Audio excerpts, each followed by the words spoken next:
भगवान श्री हरि की महती कृपा करुणा से परम पवित्र पुण्य भूमि देवभूमि उत्तराखंड की सौम्य काशी उत्तर काशी की इस पवित्रतम भूमि में श्री गंगोत्री धाम के अत्यंत निकट सैंज ग्राम पंचायत क्षेत्र में स्थित श्री अग्रपीठ मलुकपीठ सेवा संस्थान पहाड़ी बाबा श्री पहाड़ी बाबा भक्तमाली जी बद्रीश गोवंश संरक्षण संवर्धन केंद्र में पूज्य स्वामी श्री शुद्धानंद जी महाराज की मंगलमयी उपस्थिति में एवं विराजमान सभी पूज्य संतों की पावन सन्निधि में हम आप सबको मानव जीवन का सर्वोत्कृष्ट फल सत्संग श्रीमद् भागवत की मंगलमयी कथा के माध्यम से सुलभ हो रहा है। आज श्री कृष्ण गोपाल दास जी ने 10वां स्कंध पूर्ण किया और अब कथा एकादश स्कंध में प्रवेश कर रही है। उसके पूर्व गीतावली के 2 पद स्मरण करेंगे। यद्यपि कल ये भूल हो गई, हम सोच रहे थे अब आरंभ हो गई तो आखिरी में करेंगे और बात तो फिर बाद में होता है। बात तो हमारे मथुरा के बाद है, बाद नामक गांव महाप्रभु हरिवंश जी की प्राकट्य स्थली, तो वो भूल गया, कल विस्मृति हो गई। पर आज 2 पद करके कल का 1 पद मान लेंगे, आज का 1 पद मान लेंगे, ऐसे पूर्ति कर लेंगे। कौन सा पद है? 77। श्री गीतावली अयोध्या कांड पद संख्या 77। श्री गीता सेवा ऐप गीता प्रेस ने निकाला है, ऐप बनाया है, उसमें निकल आएगी। गीता प्रेस की सब पुस्तकें निकल आती हैं, तो जो जानते हो वो निकाल सकते हैं।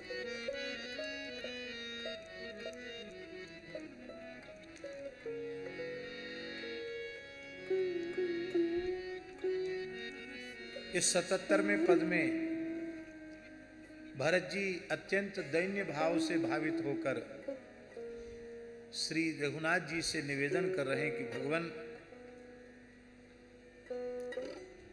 सेवक का धर्म ही है स्वामी की आज्ञा का पालन करना, और आपने जो हमें आज्ञा दी है उसका हम अत्यंत श्रद्धा पूर्वक पालन करेंगे। बहुत सुंदर भाव है। अवसी हो आयसु पाए रहूंगो, अवसी हो आयसु पाए रहूंगो, अवसी हो आयसु पाए रहूंगो, अवसी हो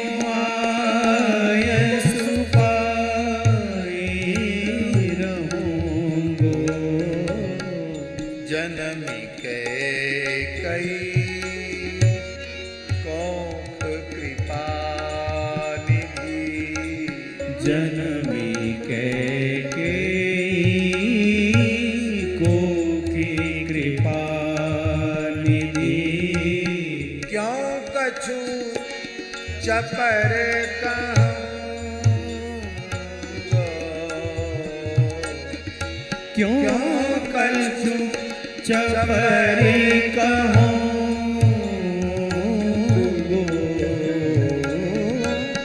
अवसी हो आयसु पाए रहूँगो, अवसी हो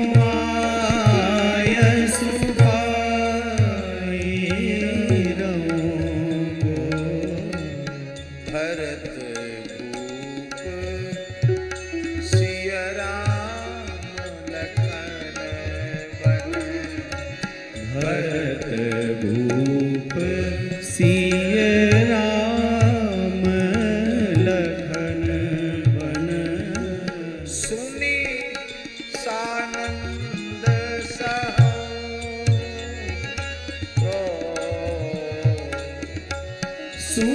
सानंद सहो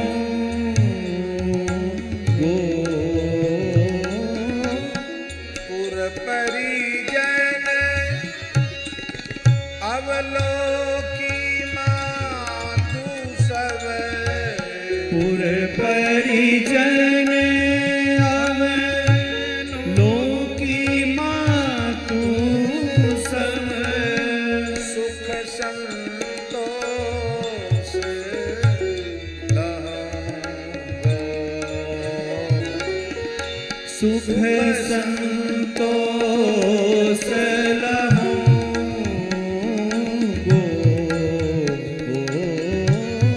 अवसी हमाय सुपाय रहंगो अवसी हुआय सुपाय रहो प्रभु जानत जेहि भांति अवधि लो प्रभु जानत जेहि भांति अवधि लो बचन पाली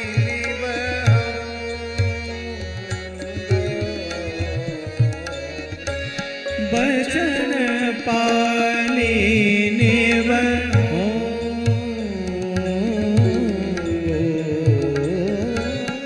आगे की विनती तुलसी तब आगे की बिनती तुलसी तब जब फिरी चरण गहूँगो जब फिरी चरण गहूँगो अवसी हमाय सुपाय रहंगो अवसी हुआय सुपाय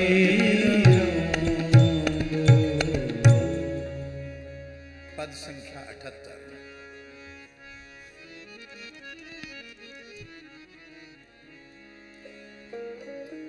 हमने शरणागति के प्रकरण में कहा था, शरणागति के जो 6 अंग हैं उनमें अंतिम अंग है दैन्य।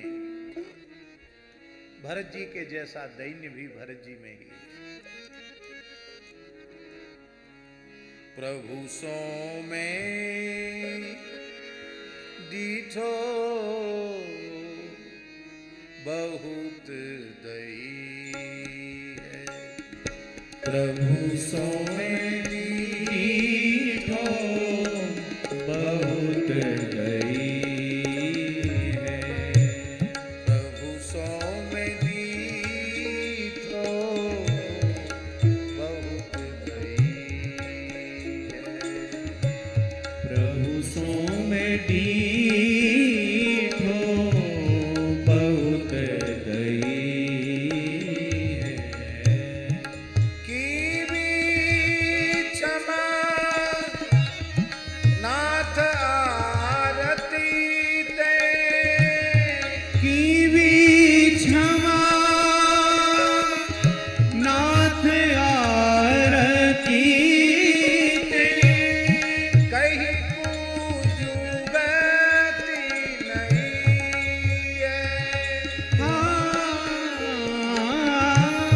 कहीं कुछ जुगती नहीं है। प्रभु सो में दीठो बहुत दई है। प्रभु सो में दीठो बहुत दई है। यों कही बार बार पायन परी पावरी पुलक लई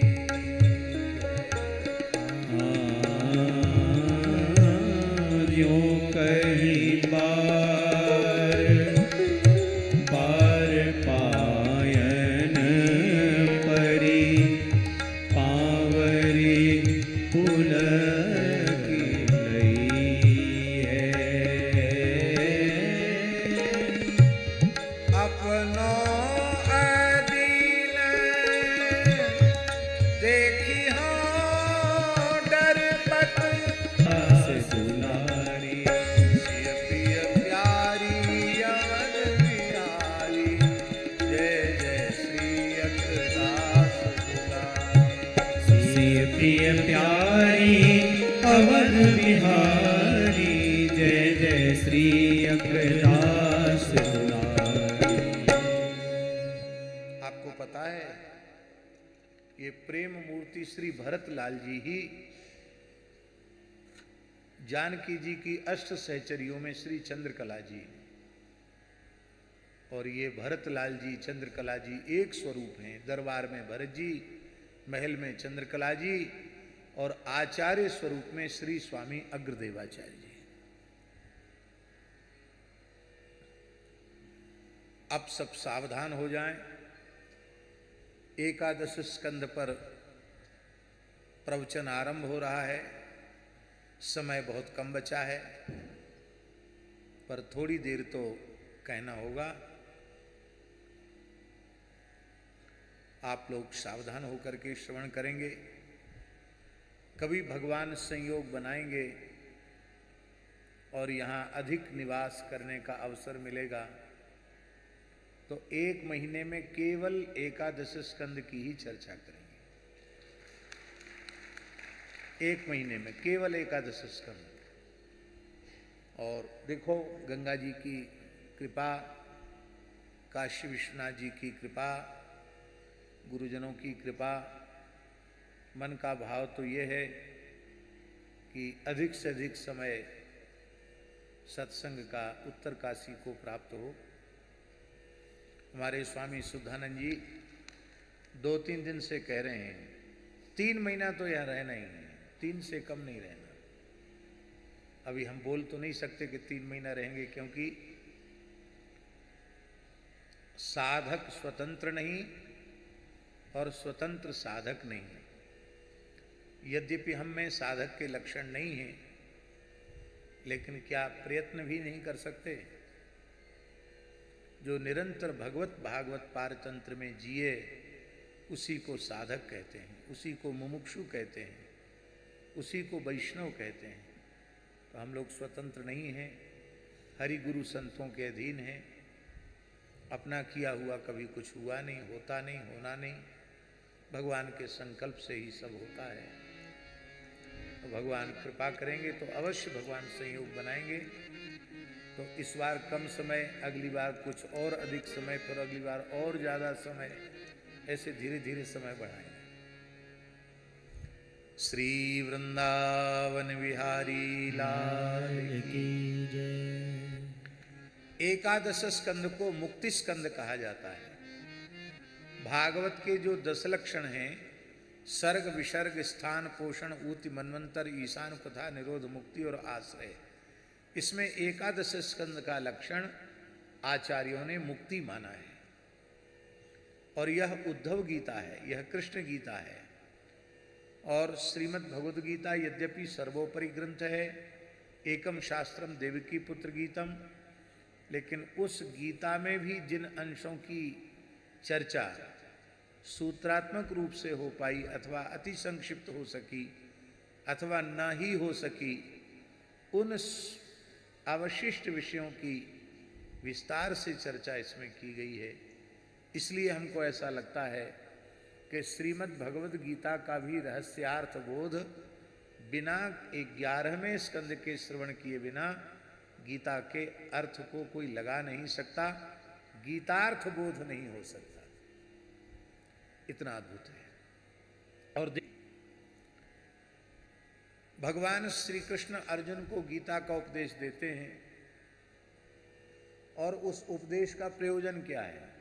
ध्यान दें स्वामी जी, इस उपदेश का प्रयोजन है अर्जुन को क्षत्रिय धर्म में पुनः प्रवृत्त करना। जो ग्रस्त अवसादग्रस्त अर्जुन क्षत्रिय धर्म से विमुख हो रहा है, युद्ध से विमुख हो रहा है, उसको किसी भी पद्धति से भगवान श्री कृष्ण समझाते हैं। और महाराज जी तब तक समझाते हैं जब तक कि अर्जुन यह नहीं कह देते करिष्ये वचनम तव, मैं आपकी आज्ञा का पालन करूंगा, ये जब तक नहीं कह देते हैं तब तक भगवान सुनाते ही रहते हैं। तो गीता के उपदेष्टा भगवान श्री कृष्ण हैं और गीतोपदेश श्रवण करने वाले श्री अर्जुन हैं। अर्जुन उपदेश सुनकर निवृत्त नहीं प्रवृत्त होते हैं।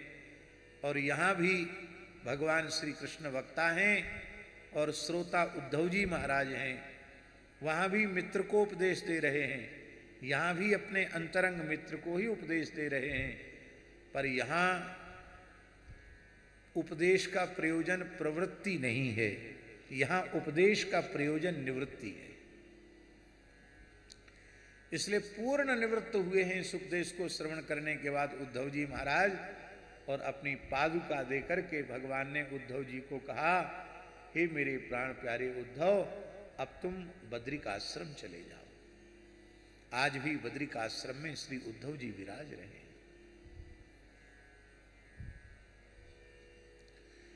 इसलिए एकादश स्कंध अपने आप में बहुत विशिष्ट है। और भागवत सप्ताह की कथाओं में प्रायः एकादश की चर्चा करने का अवसर मिल ही नहीं पाता। ये तो 2 समय की कथा हो रही है। और हमने कह दिया था कृष्ण गोपाल दास जी से कि 10 पूरा कर देना, जिसमें कम से कम आज और कल में थोड़ी तो एकादश की चर्चा हो जाए। तो इन्होंने उसको पूर्वार्ध 10वें स्कंध को प्रातः काल की कथा में, पूर्वान्नकालीन कथा में पूर्ण किया। भगवान कृष्ण बलराम ने देवताओं के अंश से उत्पन्न यदुवंशियों के साथ मिलकर बहुत से दैत्यों का संहार कर दिया। कौरव और पांडवों में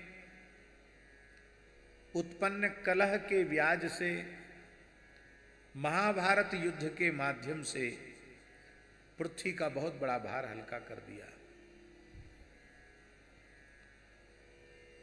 निश्चित ही जो कुछ हुआ वो भगवान के संकल्प से, भगवान की इच्छा से हुआ। पर भगवान की प्रत्येक लीला में हम जीवों के लिए कुछ न कुछ उपदेश है। महाभारत युद्ध की लीला में भगवान ने हम सबको यह उपदेश प्रदान किया कि कौरवों ने जो परम साधु प्रकृति के पांडवों के साथ कपटपूर्ण व्यवहार किया, कपटपूर्वक जुए में उनका सर्वस्व छीन लिया।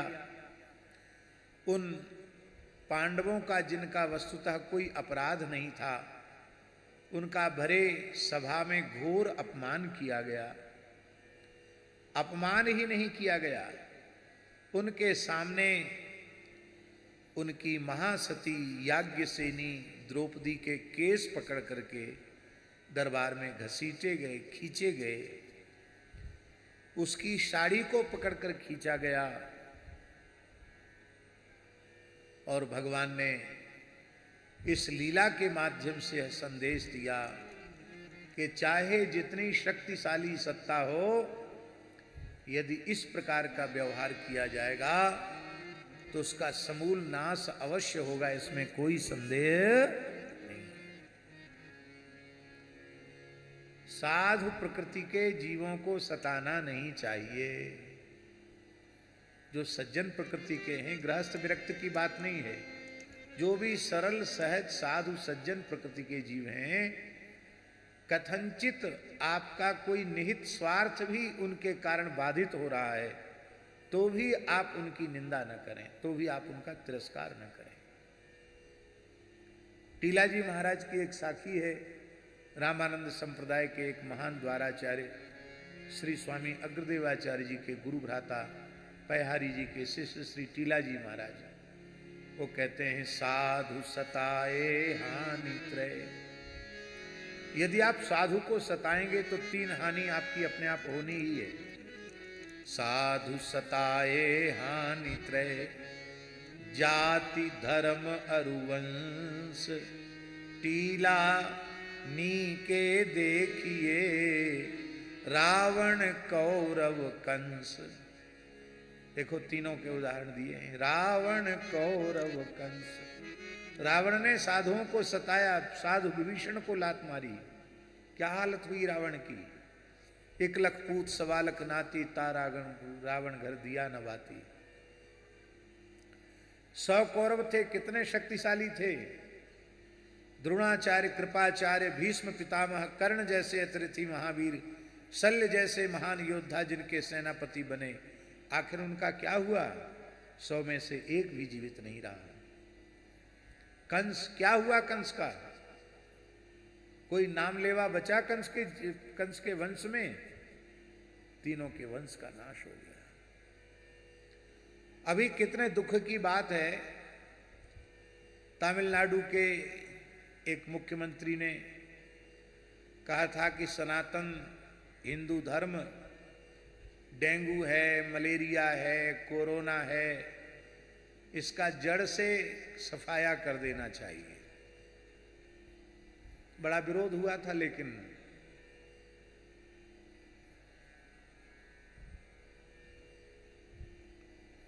जहां कम से कम 78-80% हिंदू आज भी तमिलनाडु में हैं, वहां जैसा विरोध इस विचार का होना चाहिए था, ऐसा विरोध नहीं हो पाया।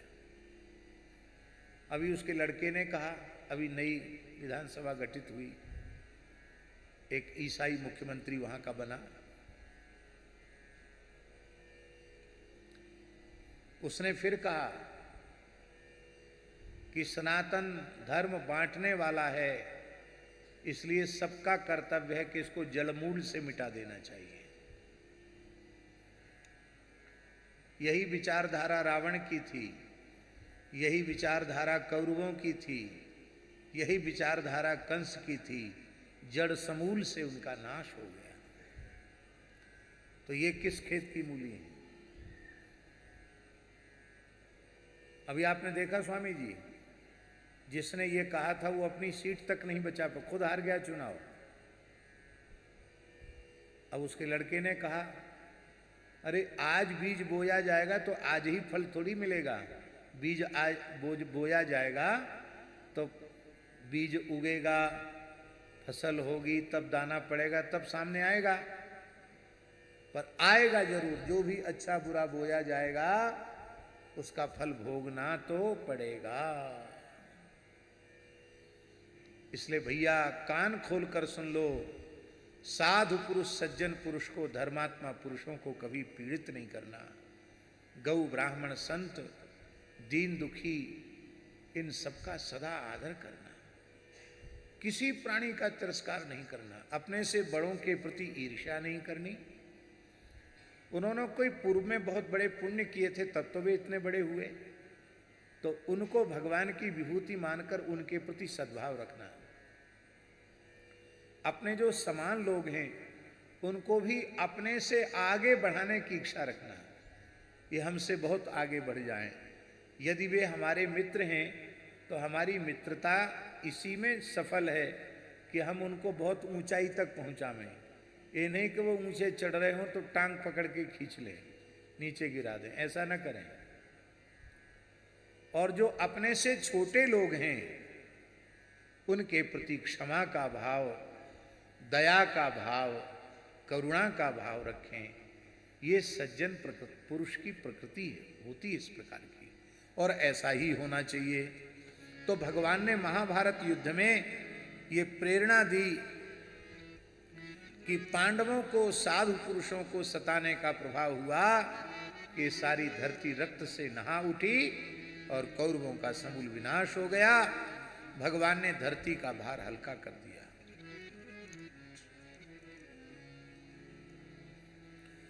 भगवान ने कहा कि अभी तो ये यदुवंशी जो 56 करोड़ हैं, कितने यदुवंशी थे? 56 करोड़। कोई समय था, बचपन में हम पढ़ते थे, उस समय इतिहास की पुस्तक में लिखा था भारत की जनसंख्या 55 करोड़। सन का हमें स्मरण नहीं है, लेकिन 81-82 की बात होगी। तब पुस्तक का हमें ध्यान है, उसमें लिखा था 50 से 55 करोड़ भारत की जनसंख्या है। और यदुवंशी कितने थे? कितने थे? 56 करोड़। और वो यदुवंशी सब मनुष्य नहीं थे, वो सबके सब देवता ही थे, क्योंकि देवता ही पृथ्वी का भार उतारने के लिए यदुवंशियों के रूप में उत्पन्न हुए थे। तो भगवान को पुनः उन्हें देवलोक भेजना था, एक बात। दूसरी बात भगवान के मन में यह आई कि मेरी कृपा से इन्हें अपार बल प्राप्त है। आज तक यदुवंशी सेना की कहीं भी पराजय नहीं हुई, सर्वत्र इनकी विजय हुई है। तो विजय का घमंड इनका बढ़ गया है। अभी जब तक मैं उपस्थित हूं इस धरती पर, तब तक तो ये मेरे भय से, मेरे संकोच से ये नियंत्रित हैं, पर मैं जैसे ही अपनी लीला को समेट लूंगा, संवरण कर लूंगा, तो इनके ऊपर कोई अंकुश रखने वाला जब नहीं रहेगा, तो ये निरंकुश स्वेच्छाचारी होकर कहीं इनकी बुद्धि बिगड़ गई तो एक समस्या इनकी भी हो जाएगी कि इतना भार तो उतारा, अब ये भार और धरती का रह गया। तो ब्राह्मणों के शाप के बहाने भगवान ने अपने वंश का भी क्षय करा दिया। इसको श्री सीताराम, इसको आचार्यों ने टीका में लिखा है, मौशल मार्गेण ते सर्वे पुनः देवलोकम प्राप्ता। वो वस्तुतः शाप का तो बहाना था, वो मौशल मार्ग से वो देवलोक से आए थे यदुवंशी, और सबके सब देवलोक में जाकर पुनः प्रतिष्ठित हो गए। ये भगवान की लीला है। कांटा लग जाता है पैर में, तो कहावत है कांटे से कांटा निकाला जाता है। तो जो कांटा निकलता है उसको तो फेंक दिया जाता है, और जिस कांटे से कांटा निकाला जाता है उसको भी रखा नहीं जाता, उसको भी फेंक दिया जाता है। ऐसे ही यदुवंशियों के माध्यम से भगवान ने धरती का भार उतारा, और फिर यदुवंशियों को भी जिस काम को वो करने के लिए आए थे पूरा हो गया, तो पुनः उनको स्वर्ग में भेज दिया। द्वारिका में बड़े बड़े उत्पात होने लगे।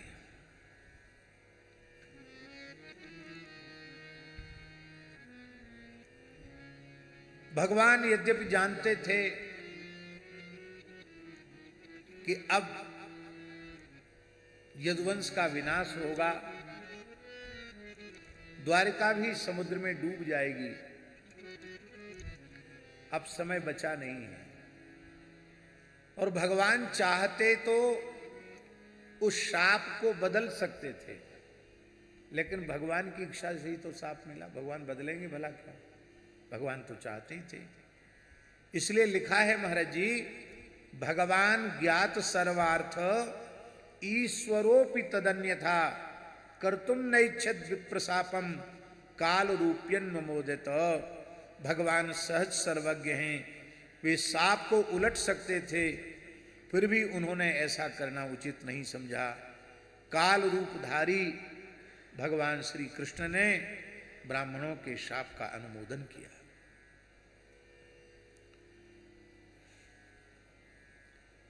भगवान ने अपने मन में विचार किया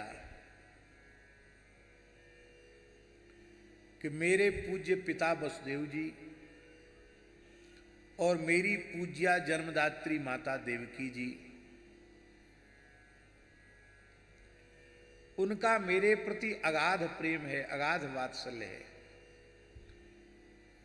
और वे वस्तुतः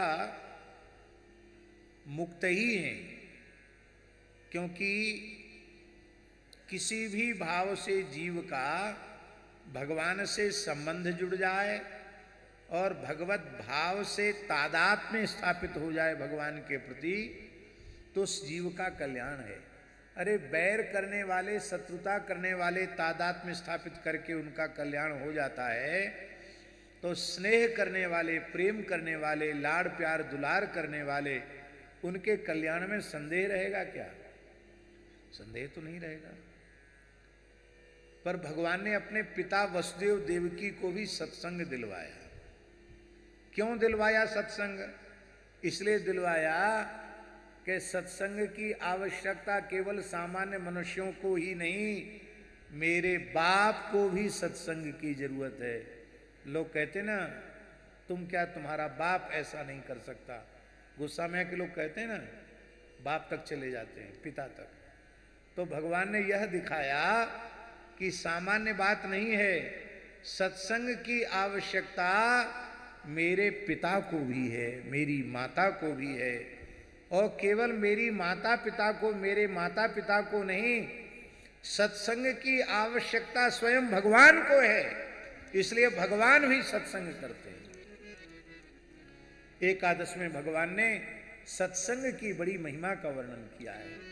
भगवान ने कहा कि जितने साधन वेदादि शास्त्रों में मेरी प्राप्ति के कहे गए हैं, उन समस्त साधनों में जिस प्रकार की मेरी प्राप्ति सत्संग के माध्यम से अत्यंत सहजता सरलता पूर्वक हो जाती है, वैसी प्राप्ति न योग से, न सांख्य से, न ज्ञान से, न कर्म से, किसी से नहीं होती। यथा रुणद्धि सत्संगः सर्वसंगापहो हि माम। भगवान ने यहां तक कह दिया, सत्संगे नहीं दैतेया या तुधाना खगा मृगा बहवो मत पदवीम याता त्वाष्ट्रकाया धवादया।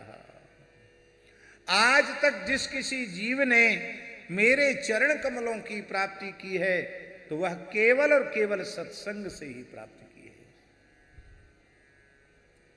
ध्यान दें, सत्संग वह सोहिनी है, सत्संग वह मार्जनी है, सत्संग वह झाड़ू है जो साधक के हृदय रूपी आंगन में कचरा कभी इकट्ठा नहीं होने देती है। एक उदाहरण हम दें, जोशी जी, आप तो बहुत पढ़े लिखे हैं, बहुत विद्वान व्यक्ति हैं।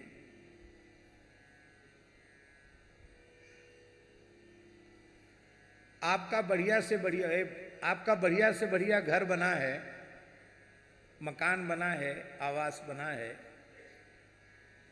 और उसमें रोज 2 समय झाड़ू न लगे, पोछा न लगे, तो कुछ दिन में उस घर की क्या हालत होगी?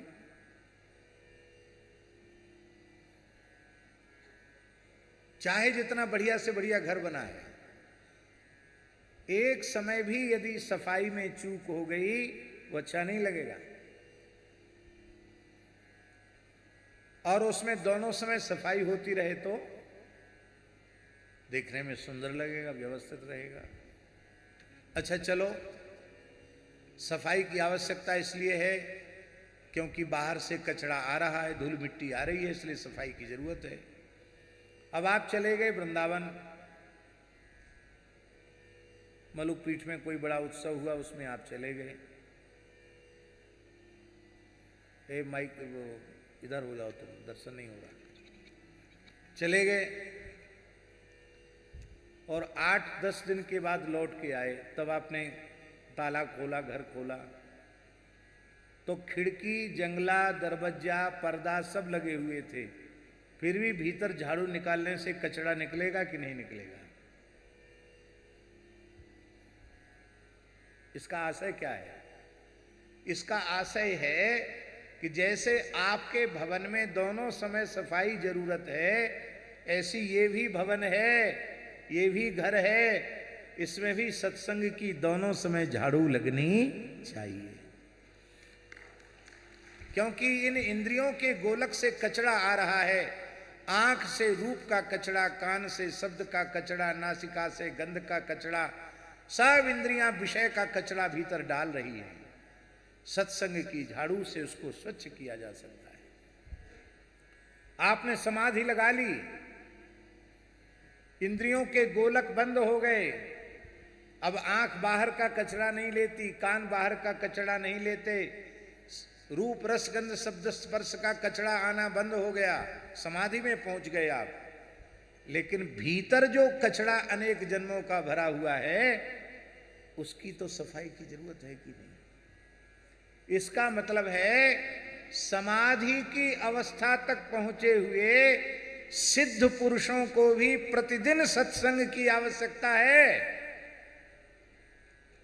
शंकर जी से बड़ा कौन सिद्ध होगा? नारद जी से बड़ा कौन सिद्ध होगा? सनकादिकों से बड़ा कौन सिद्ध होगा?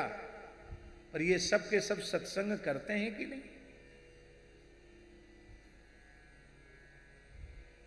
अच्छा, अब एक और बात हम कहते हैं, न मकान है न भवन है, खुला आंगन है, ऐसी ऐसी मैदान है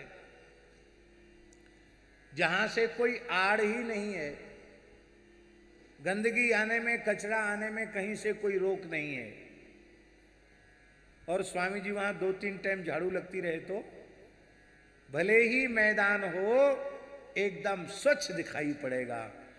ऐसे ही जो साधक प्रकृति के लोग हैं वो अपने हृदय रूपी घर की सफाई करते हैं। जो सिद्ध प्रकृति के महापुरुष हैं वो भी भीतर का अनंत जन्मों का कचरा साफ करने के लिए सत्संग का आश्रय लेते हैं। और जो हमारे जैसे एकदम साधारण जीव हैं, जिनका कोई भवन आंगन है ही नहीं, चारों ओर से न कोई जंगला, न कोई दरवाजा, न कोई पर्दा, सब खुला पड़ा मैदान है, कचरा चाहे जितना आवे, खुली छूट है।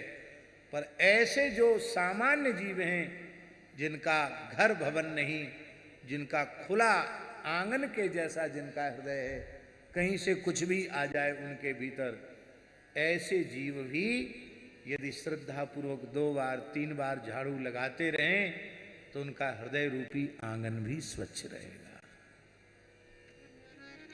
सत्संग की आवश्यकता सबको है।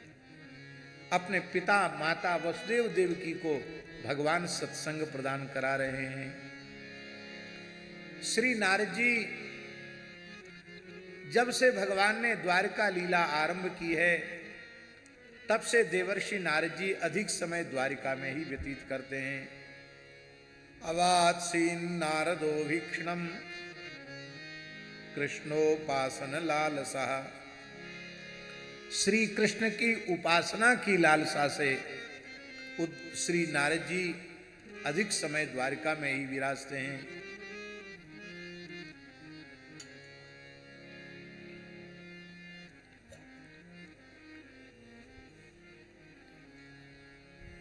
यहां सुखदेव जी ने एक वाक्य ऐसा कहा है, ऐसा हृदय स्पर्शी वाक्य है कि इस श्लोक पर करोड़ों श्लोक न्यौछावर है। ऐसा श्लोक,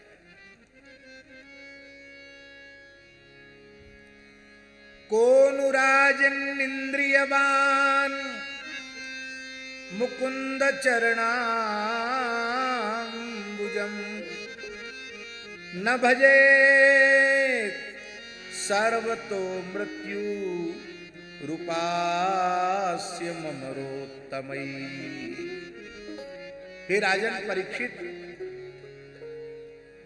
ऐसा कौन प्राणवान मनुष्य है,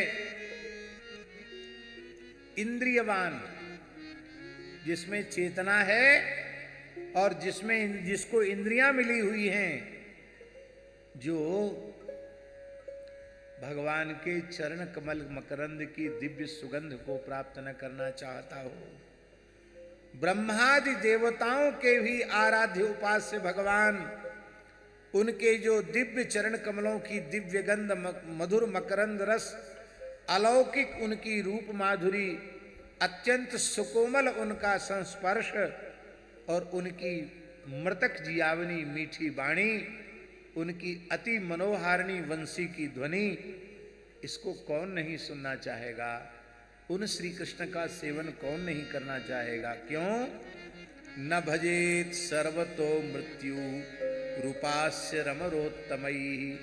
अमरोत्तमयी उपास्य। श्रेष्ठ देवताओं के द्वारा भी जो उपासित भगवान हैं, उन भगवान का भजन यह प्राणवान इंद्रियवान मनुष्य भला क्यों नहीं करेगा? क्योंकि इसको तो चारों ओर से मृत्यु का भय सता रहा है। इसे तो भगवान का भजन करना ही चाहिए, भगवान की उपासना करना चाहिए। इसका आशय क्या है? इसका आशय यह है कि जो मानव शरीर प्राप्त करके भगवान का भजन नहीं करता, नाम रूप लीला का आश्रय नहीं लेता, सत्संग का आश्रय नहीं लेता, माता पिता गौ ब्राह्मण संत इनकी सेवा नहीं करता, कथा कीर्तन नहीं सुनता, वह प्राणवान होकर भी निष्प्राण है और इंद्रियवान होकर के भी वो जड़ पाषाण के समान है, इंद्रिय रहित है। क्योंकि वस्तुतः इस देहेंद्रियादि की सार्थकता तो केवल भगवान के साक्षात्कार में है।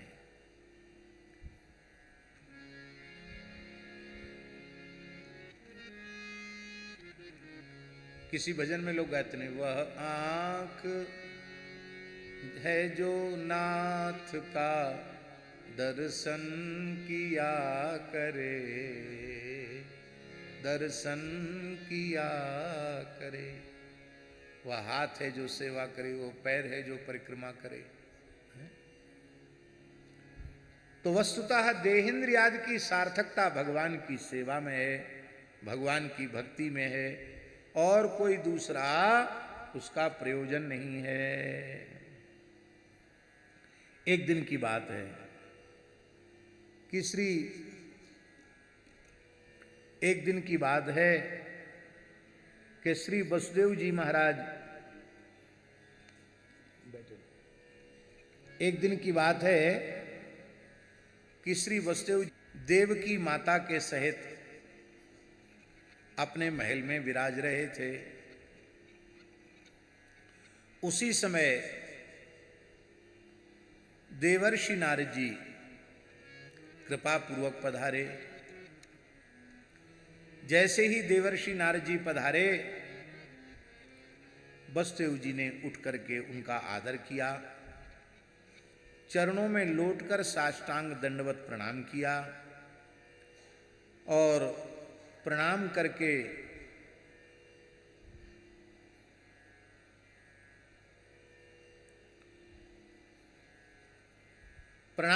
कहा कि हे भगवान, आप जैसे महापुरुषों की यात्रा विचरण स्वस्थये सर्वदेही नाम, सभी प्राणियों के परम कल्याण के लिए ही आप जैसे महात्मा विचरण करते हैं। कैसे? बोले कृपणा नाम यथा पित्रो उत्तम श्लोक वर्तमनाम। जैसे माता पिता का आगमन पुत्रों पर कृपा करने के लिए ही होता है, उनको वात्सल्य देने के लिए ही होता है, ऐसे ही आप जैसे संत जो है ना, वो तो वस्तुतः सबके माता पिता हैं। आप अपना स्नेहाशीष देने के लिए ही किसी सदगृहस्थ के द्वार पर जाते हैं, नहीं तो आप आत्माराम आप्त काम पूर्ण काम परम निष्काम हैं। आपको किसी गृहस्थ के द्वार पर जाने की क्या आवश्यकता है?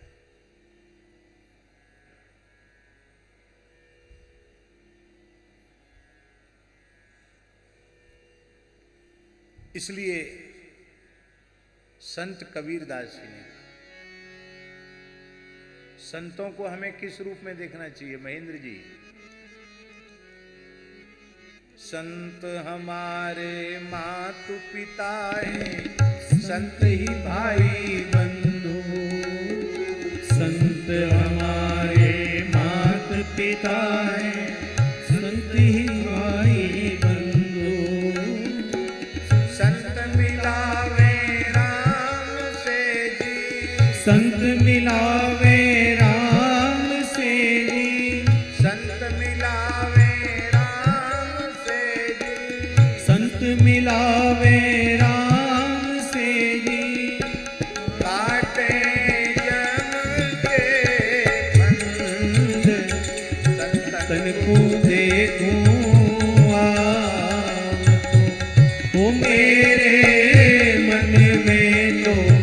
यही बड़ो चाव संतन को देखूं आव तो। मेरे मन में तो यही बड़ो चाव संतन को देखूं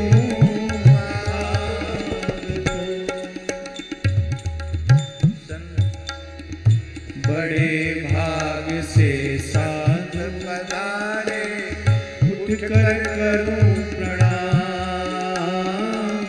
बड़े भाग से संत पधारे उठ कर करूं प्रणाम। सेवा करूं भाग्य मेरे जागे, सेवा करूं भाग्य मेरे जागे। घर ही में आए चारों धाम, तन को देखूं मेरे मन में तो यही बड़ो चाव संतन को देखूं तो। कैसे भक्ति करूं मैं हरि हरि हो करके निष्काम, कैसे भक्ति करूं मैं हरि की होकर के निष्काम। ऐसी युक्ति बताओ बाबा, ऐसी युक्ति बताओ बाबा। ऐसी युक्ति बताओ गुरुवर, ऐसी युक्ति बताओ गुरुवर। सुमिरूं मैं हरि को नाम, संतन को देखूं पाव तो। हो मेरे मन में तो यही बड़ो चाव संतन को देखूं पाव तो। तीरथ हो के तीरथ साधु करे सदा उपकार। तीरथ हो के तीरथ साधु करे सदा उपकार। बिन हरि कृपा मिले नहीं दर्शन, बिनु हरि कृपा मिले नहीं दर्शन, कहत कबीर विचार। तन को देखूं आव तो। हो मेरे मन में तो यही बड़ो चाव संतन को देखूं आव तो। हो मेरे मन में तो यही बड़ो चाव संतन को देखूं आव तो। बसदेव जी कहते हैं जैसे माता पिता का आगमन बालकों के लिए अत्यंत आनंददायी होता है, ऐसे ही संत वस्तुतः सच्चे अर्थों में माता पिता हैं। उनका आगमन हृदय आनंद से भर देता है। हे भगवान, आपका चरित्र तो देवताओं से भी श्रेष्ठ है। नारद जी ने कहा सो कैसे? बोले भूतानाम देवचरितम सुखाय च दुखाय च, सुखायैव हि साधूनाम त्वादृशामच्युतात्मनाम। देवताओं का चरित्र प्राणियों के लिए कभी दुख का कारण बनता है और कभी सुख का कारण बनता है। देवताओं का चरित्र। किंतु आपके जैसे जो भगवान के प्राण प्यारे भक्त हैं, संत महात्मा हैं, साधु पुरुष हैं, त्वादृशाम अच्युतात्मनाम, कैसे अच्युतात्मनाम त्वादृशाम, जिनका तन मन प्राण सर्वस्व ही भगवान बन गए हैं, ऐसे जो संत हैं उनका चरित्र तो प्रत्येक जीव के परम कल्याण के लिए ही होता है, सबको परम आनंद परम सुख देने के लिए ही उनका अवतरण होता है। अब देखिए हम उदाहरण दें,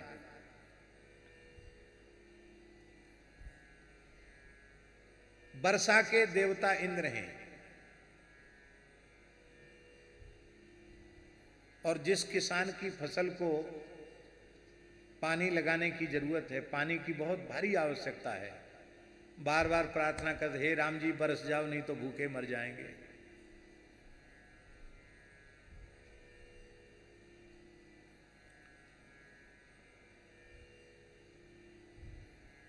राम जी ने सुन ली,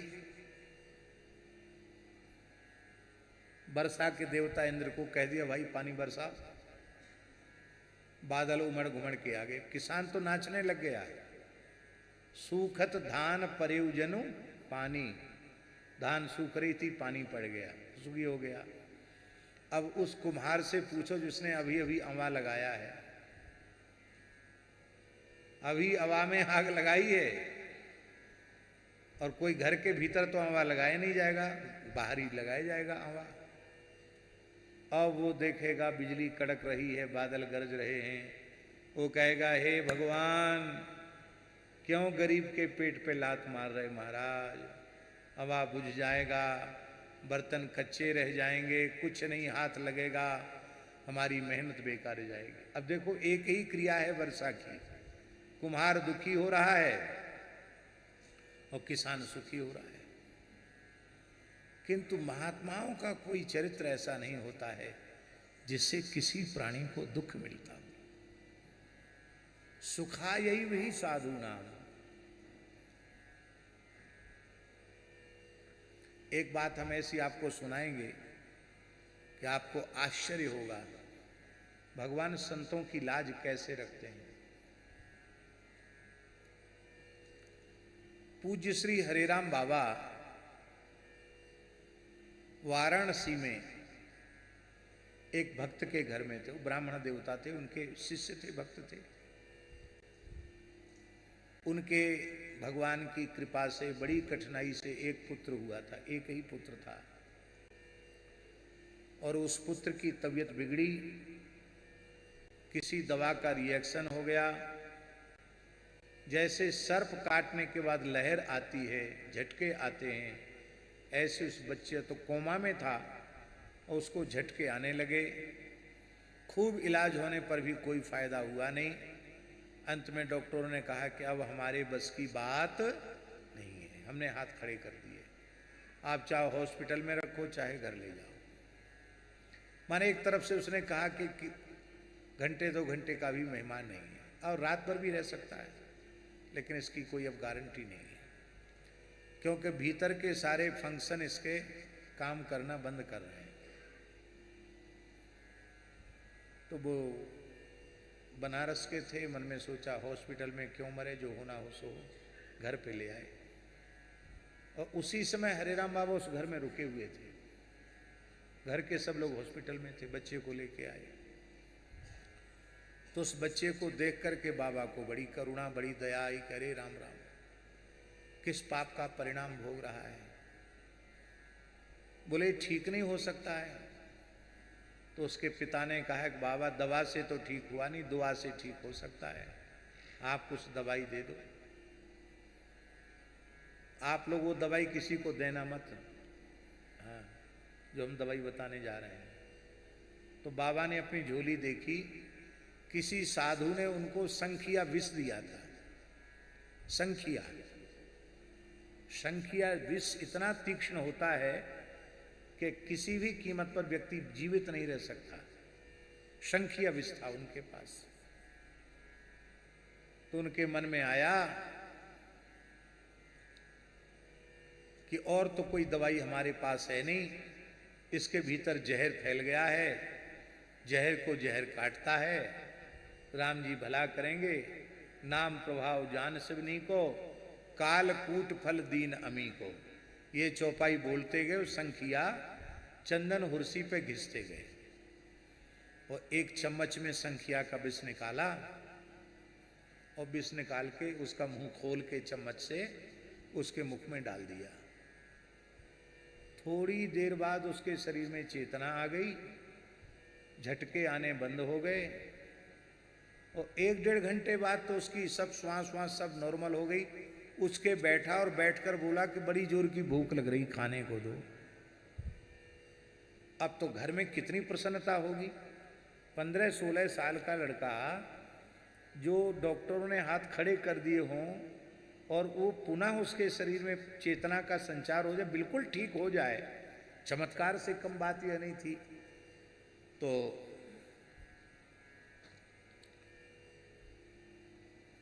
वो जो बालक के पिता थे, ब्राह्मण देवता थे, चौबे जी थे।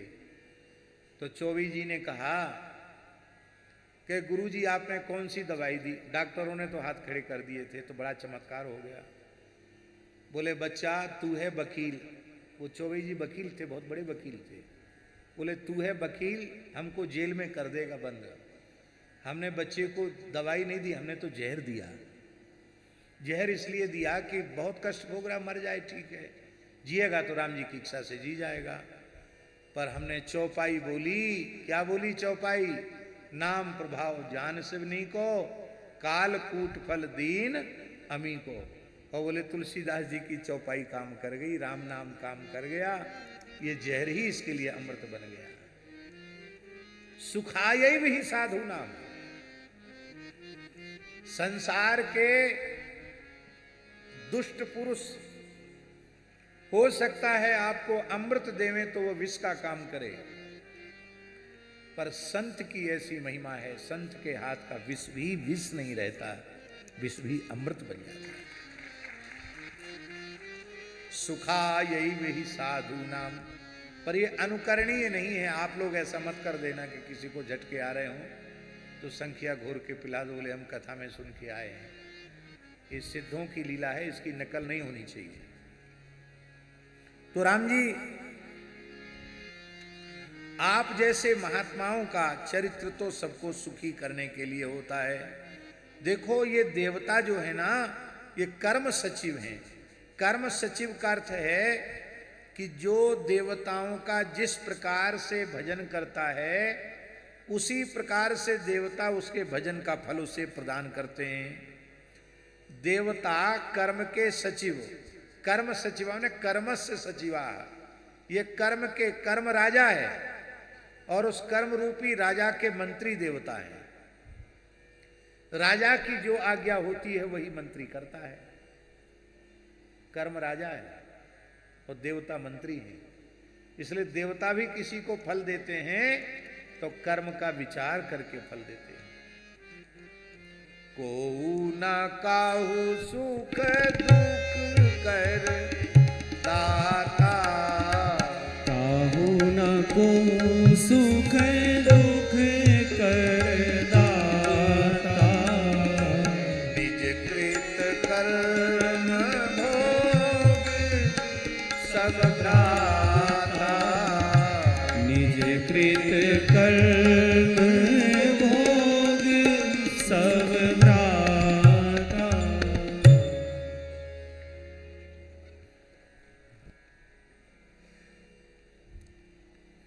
इसीलिए भगवान श्री कृष्ण के मुखारविंद का वचन है 10वें स्कंद पूर्वार्ध में, कर्मणा जायते जंतुः कर्मणैव विलीयते, सुखम दुखम भयम क्षेमम कर्मणैवाभिपद्यते। कर्मानुसार ही जीव उत्पन्न होता है, कर्मानुसार ही मृत्यु को प्राप्त होता है। सुख दुख भय हानि लाभ सब कर्म के अनुसार ही उसको प्राप्त होता है। और यदि कोई कहे कि कर्म के अतिरिक्त ईश्वर है तो वह कर्महीन को फल नहीं देता है, कर्मानुसार ही फल देता है।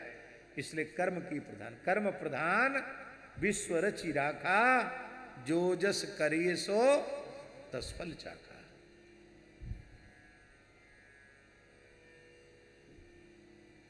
छाएवा कर्म सचिवा। बहुत ध्यान से सुने, ये जो व्यवस्था है ना सीताराम, ये व्यवस्था सामान्य जीवों के लिए है।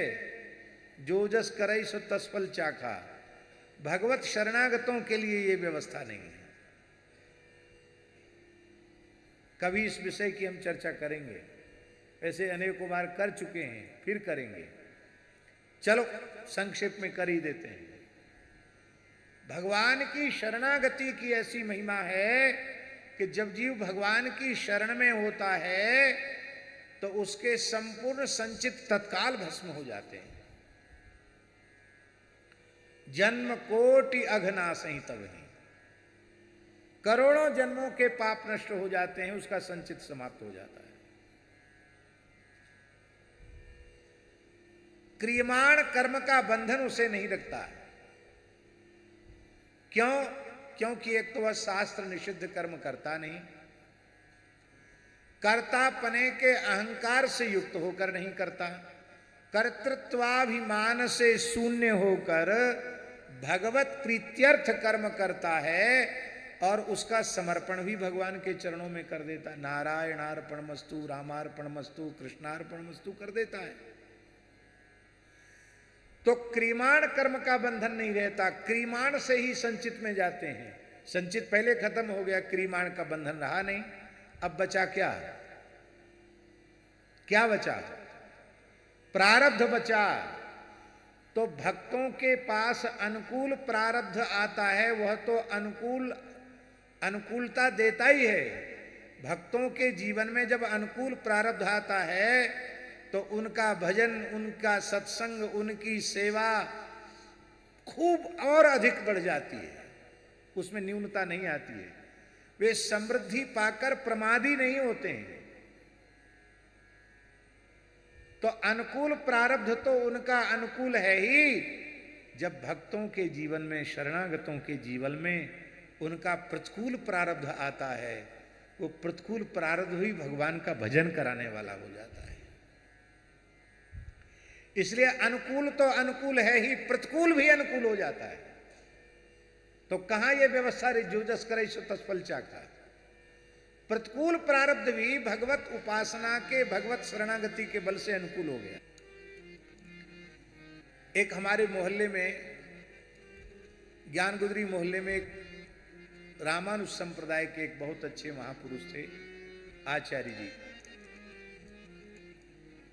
ज्योतिष शास्त्र के बहुत अच्छे पंडित थे और उनको ये पता चल जाए कि अमुक व्यक्ति संस्कृत समझता है, भले ही बोलता नहीं, समझता तो है, पर हिंदी नहीं बोलते, वे संस्कृत ही बोलते थे। तो संस्कृत बोले तब तो बहुत प्रसन्न होते थे। तो हम कभी कभी उनके पास जाते थे, मोहल्ले में ही थे। एक बार हमसे बोले कि अपनी जन्म तिथि हमको ला करके बताओ। हमको याद नहीं थी जन्म का समय, तो पूछकर हमने उनको बताया। दोनों ने तो जन्मांग तैयार किया। बोले इतने समय तक तो बृहस्पति की दशा है, इस बृहस्पति की दशा पूर्ण होते होते आपका संन्यास हो जाएगा, आपको विरक्त वेश हो जाएगा। समय निकाल के दे दिया उन्होंने, इस समय तक आप संन्यास्त हो जाएंगे, कोई विशिष्ट पद भी आपको मिलेगा। फिर बोले इतने समय के बाद कुछ प्रतिकूल समय आएगा कि आपके मन में तीव्र वैराग्य होगा, सब कुछ छोड़ के चले जाओगे, अज्ञातवास में चले जाओगे। वो कुछ दुख कष्ट का समय आएगा। तो बोले ज्योतिष शास्त्र यही होता कि आने वाले संकट के लिए सावधान कर देता है। हम भी घबराए। मैंने कहा भाई तो क्या करना चाहिए? बोले करना क्या चाहिए, कुछ नहीं, शनैश्वर के मंत्र का, वैदिक और पौराणिक दोनों प्रकार के मंत्र का इतनी संख्या में जप कर लो। आप संध्योपासन करते हो, ब्राह्मण हो ही हो। हमने ये बात पूज्य गुरुदेव भक्तमाली जी को बताई तो महाराज जी बोले संध्योपासन करते ही हो, गायत्री जपते हो, मंत्राज जपते हो, और अब कितने मंत्र जपोगे, राहु का, केतु का, शनि का। राम राम करो, जो भगवान की इच्छा होगी सो हो जाएगा। महाराज जी के कहने से हमारा समाधान हो गया। हमने कहा चलो जो होगा सो हो जाएगा।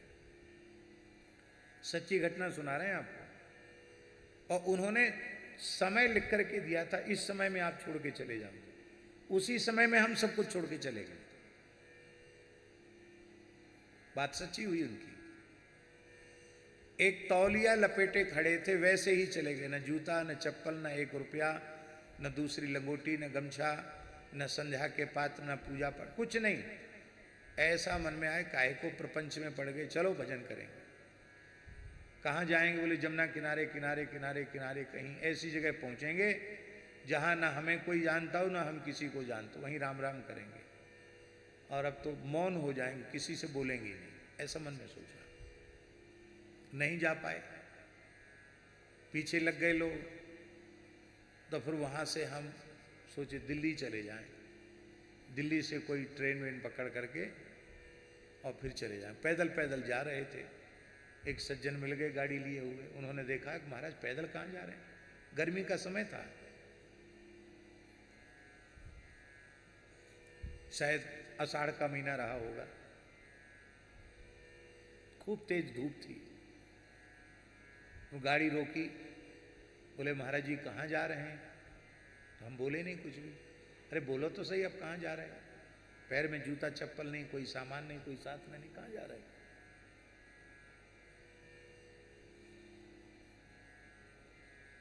तो हमने सोचा कि तो पीछे पड़ गया, गाड़ी खड़ी कर दी, बताना पड़ेगा, बोलना पड़ेगा।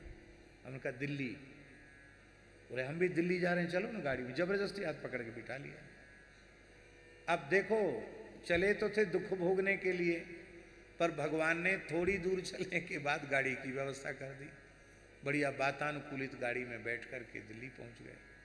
उन सज्जन के यहाँ पहुंचे, उन्होंने कहा महाराज जी घर में कोई नहीं है, वह हम तो चले जाते हैं काम धंधे पर, ड्यूटी पर चले जाते हैं, आप यहाँ प्रेम से रहिए, हम आपका टिकट करा देते हैं बनारस का, 2-3 दिन क्यों रिजर्वेशन से जाना। हमने कहा ठीक है। बनारस हमने इसलिए कहा दिल्ली से बनारस जाने का कि वृंदावन के लोग बनारस कम जाते हैं, तो बनारस चले जाएंगे, किसी को पता नहीं चलेगा।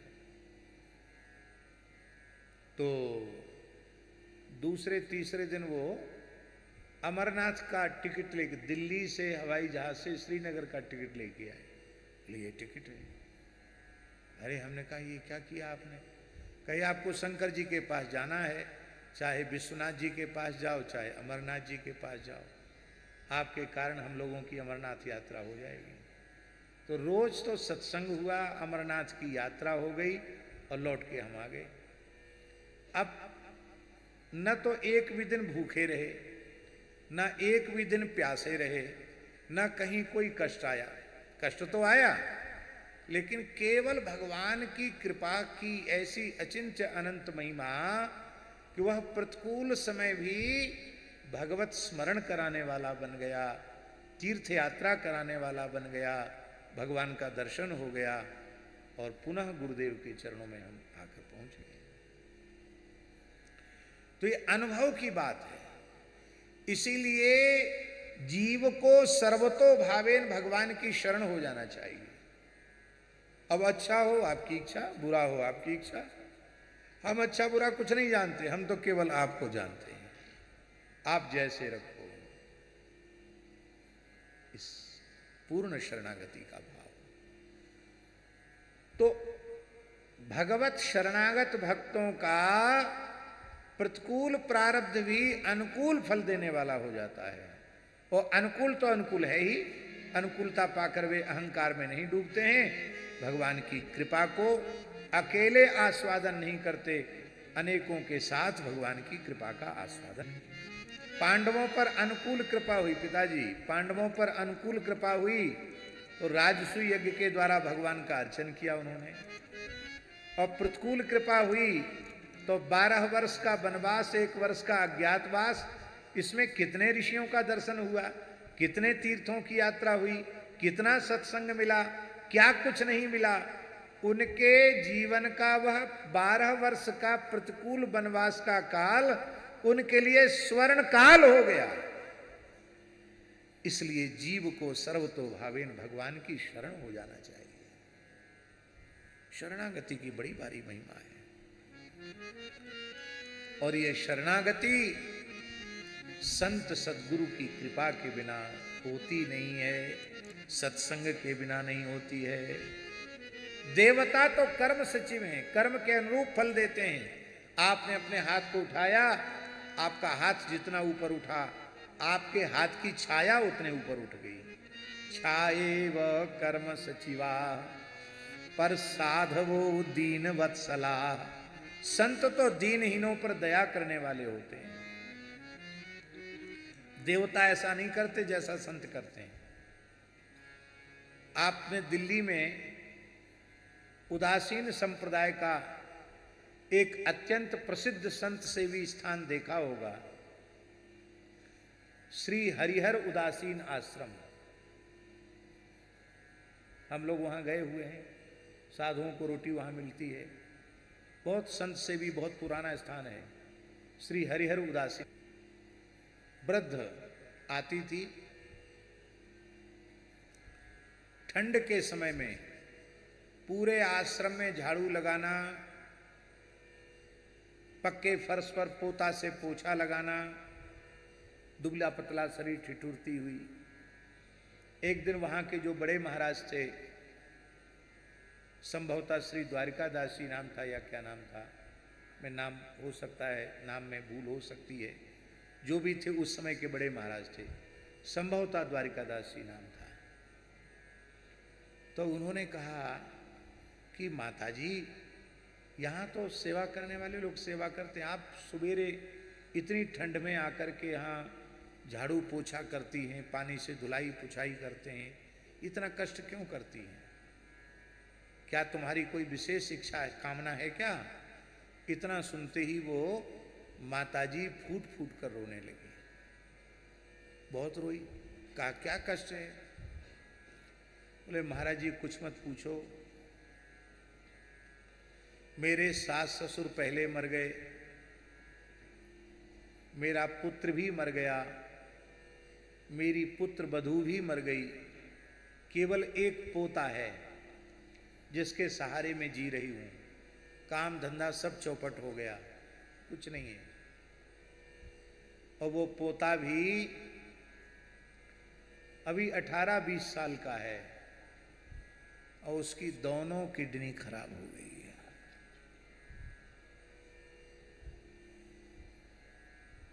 अब मेरे पास इतना पैसा नहीं है कि मैं इलाज करा सकूं।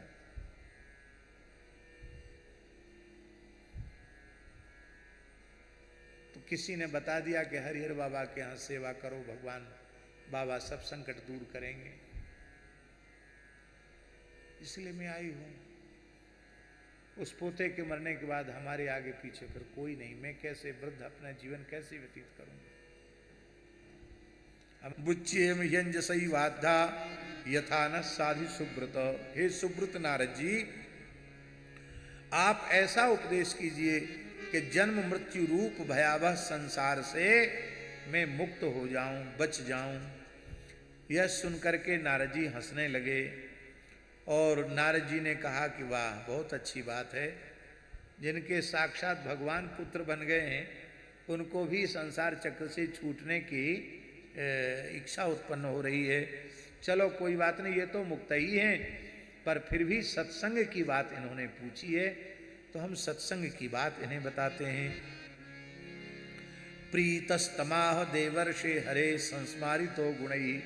इस प्रश्न को का श्रवण करके उनको भगवान के अनंत गुणों का स्मरण हुआया और उन्होंने कहा कि नारद जी ने कहा कि देखो वसुदेव जी महाराज, आपने जो बात हमसे पूछी है वो बड़ी मंगलमयी बात है। ये इस प्रश्न का जो उत्तर है वो भागवत धर्म का व्याख्यान है, क्योंकि तुमने ये बात पूछी है कि मैं इस जन्म मृत्यु रूप संसार चक्र से कैसे उबर जाऊं। तो संसार चक्र से उबरने का एकमात्र साधन है भागवत धर्म का आश्रय।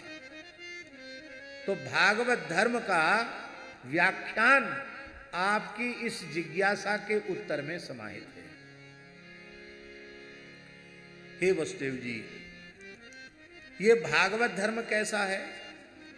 श्रुतोनुपाठितो ध्यात आदृतो वानुमोदिता सद्यः पुनाति सद्धर्मो देव विश्वद्रोहोपि।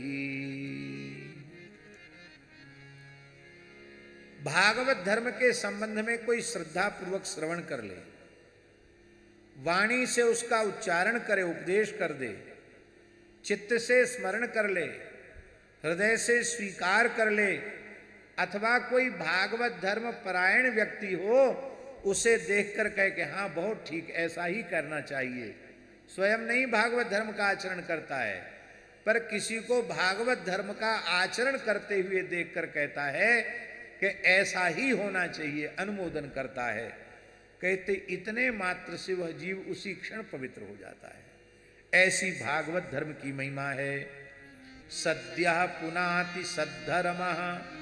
यहाँ इस धर्म को धर्म नहीं कहा, भागवत धर्म को क्या कहा? सद्धर्म। इसका अर्थ है कि धर्म दो प्रकार का होता है, एक असत धर्म और एक सत धर्म। अस्तिति सत, इसका तात्पर्य है जिस धर्म के आचरण का फल साक्षात भगवत प्राप्ति है वो सद धर्म है, और जिस धर्म के आचरण का फल असद रूप भोगों की प्राप्ति है, लौकिक भोग भी असद हैं और स्वर्गादि लोकों में प्राप्त होने वाले भोग भी असद हैं। तो भोगों की प्राप्ति में परिवेशित होने वाला जो धर्म है, चाहे लौकिक भोग हो या अलौकिक भोग हो, वो असत धर्म है। और जिस धर्माचरण का फल केवल और केवल भगवत साक्षात्कार है, भगवत प्राप्ति है, वो सद धर्म है। सद धर्म को ही भागवत धर्म कहते हैं। सत्स्वरूप परमात्मा की प्राप्ति कराने वाला, अथवा सताम धर्म सद्धर्म। सत्पुरुष जिस धर्म का, भगवदीय पुरुष जिस धर्म का आचरण करते हैं वो सद्धर्म है। और ये सद्धर्म क्या है महाराज जी?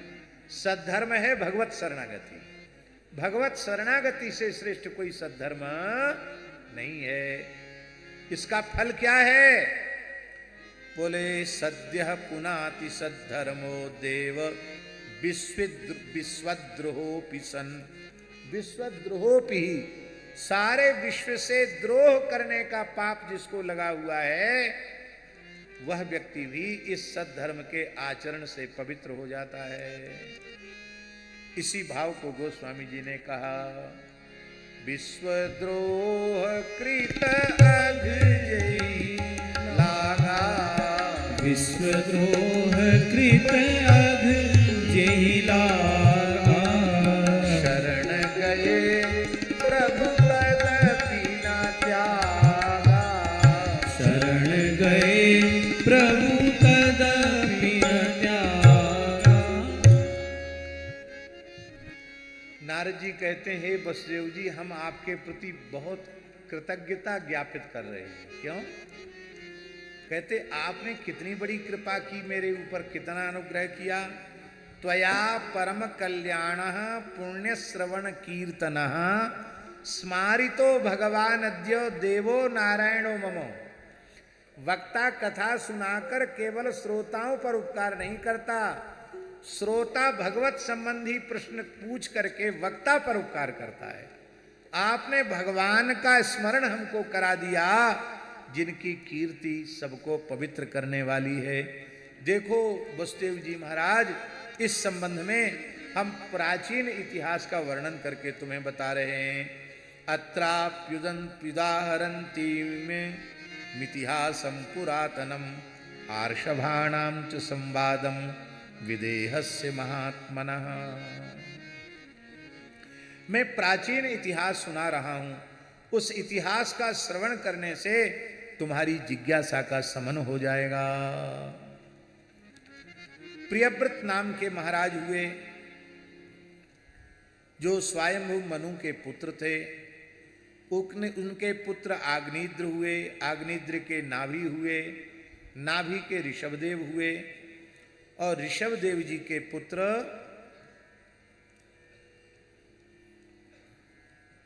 सौ हुए। उन 100 में जो भरत जी महाराज हैं, राजर्षि भरत, वो सबसे बड़े हुए। तेसां वै भरतो ज्येष्ठो नारायण परायण। ये नारायण परायण हुए। विख्यातम वर्ष में तद यन्नाम्ना भारत मद्भुतम। उन भरत जी, ऋषभ देव पुत्र भरत जी के नाम से ही इस देश का नाम भारतवर्ष पड़ा। पहले इस देश का नाम था अजनाभ वर्ष। और राजर्षि भरत जी के पुत्र के प्रभाव से इस देश का नाम भारतवर्ष पड़ा। ऐसे महापुरुष हुए भरत जी महाराज। और उन भरत जी महाराज ने युवावस्था में ही संसार को, चक्रवर्ती सम्राट के पद को त्याग करके पुलहाश्रम में जाकर तपस्या की। उनकी तपस्या व्यर्थ नहीं गई, किंतु एक मृगी सुत में, एक मृग शावक में आसक्ति होने के कारण उनको दूसरा जन्म मृग शरीर में प्राप्त हुआ, तीसरा जड़ भरत के रूप में प्राप्त हुआ। और जड़ भरत के रूप में उन्होंने भगवत चिंतन करके, ब्रह्म चिंतन करके मोक्ष को प्राप्त किया। उपासीनस तद पदवीम लेभे बई जन्मस जन्मभिस्त्रभी, 3 जन्मों में उन्होंने भगवान के चरण कमलों को प्राप्त कर लिया। ऋषभदेव जी के पुत्र भरत जी से छोटे 9 जो थे, इंद्रस्प्रग, विदर्भ, कीकट आदि, वो सब 9 खंडों के प्रधान अधिपति हो गए, नवद्वीपों के अधिपति हो गए। 81 जो बचे वो कर्म विशुद्ध ब्राह्मण हो गए। अब बचे 9, जो 9 पुत्र बचे वो आत्मविद्या विशारद महायोगेश्वर हो गए, नवयोगीश्वर हो गए। श्रमणा, श्रमणा का अर्थ है चतुर्था श्रमणा, संन्यास धर्म का पालन करने वाले हो गए। और आवात रसनाह, ये संग्रह परिग्रह से, वात रसना का अर्थ है संग्रह परिग्रह से सर्वथा विमुक्त रहते, वस्त्र आदि की भी अपेक्षा इनको नहीं थी। आत्मविद्या के विशारद। ये कौन है नवयोगीश्वर? बोले कबीर हरि अंतरिक्षा प्रबुद्धा पिप्पलायना आविर्होत्रोथ द्रुमलश्चमसक करभाजना त एते भगवद रूपम विश्वम सदसदात्मकम आत्मनो व्यतिरेकेण पश्यंतो विचरण महीम। कवि हरि अंतरिक्ष प्रबुद्ध पिप्पलायन आविर्होत्र दुमिल चमस्कर भाजन, ये नवयोगीश्वर हुए। वे इस संपूर्ण सदसदात्मक जगत को अपने अंतर्यामी परमात्मा भगवान श्री हरि से अभिन्न रूप में अनुभव किया करते थे। अर्थात जड़ चेतन जग जीव जत सकल राममय जाने, बंदऊ तिनके सबके पद कमल सदा जोर जुगपान। इस अवस्था में भी नवयोगीश्वर पहुंचे हुए थे। पूरे ब्रह्मांड में उनके लिए कहीं रोक टोक नहीं थी, भी उनके मन में जहां इच्छा होती वे वहां पहुंच जाते थे। देवता, सिद्ध, साध्य, गंधर्व, यक्ष, मनुष्य, किन्नर, नागों के लोकों में, चारण, भूतनाथ, विद्याधर, ब्राह्मण, गौओं के स्थानों में, जहां वे चाहते वहां स्वच्छंद विचरण करते थे। यहां महाराज जी विद्याधर द्विज गवाम भुवनानि कामम, द्विज गवाम, इसका मतलब है जहां बड़ी संख्या में गायें रहती हैं उनमें नवयोगीश्वर विचरण करते हैं। गवाम लिखा हुआ है। जहां स्वधर्म परायण ब्राह्मण रहते वहां विचरण करते रहते हैं। जहां गोवंश की सेवा होती है वहां ये पवित्र आत्मा नवयोगीश्वर विचरण करते हुए रहते हैं। ये सबके सब जीवन मुक्त हैं। एक बार महाराज निमि यज्ञ कर रहे थे और स्वाहाकार चल रहा था। स्वाहा नारायणाय स्वाहा, माधवाय स्वाहा, मुकुंदाय स्वाहा। और उसी समय ये नवयोगीश्वर उनकी यज्ञशाला में प्रकट हो गए। निमि महाराज ने कहा कि बस बंद करो आहुति, ये कर्म पीछे हो जाएगा। ये महात्मा आ गए हैं, पहले इनका आदर करो। अर्घ पाद्यादि के द्वारा उनका पूजन किया, सबको आसन पर बिठाया। कर्मकांड की विधि ये है कि जब आहुति आरंभ हो जाती है तो जब तक पूर्ण नहीं हो जाती तब तक यजमान को बीच में दूसरी कोई क्रिया नहीं करना चाहिए। आहुति को बीच में रोकना नहीं चाहिए। यदि बीच में आहुति रोक दी गई है तो फिर आरंभ से आहुति का क्रम फिर से शुरू करना चाहिए, विधि है। आपकी आधी माला रह गई और कोई अत्यंत अपरिहार्य कारण आ गया कि बीच में आपने को माला छोड़नी पड़ी, तो फिर ऐसा नहीं कि फिर आधी से शुरू कर दो, फिर आपको आरंभ से ही माला जपना चाहिए। ऐसी आहुति के बीच में आप उठ गए तो फिर शुरू से फिर पूरी आहुति का क्रम पूरा करो।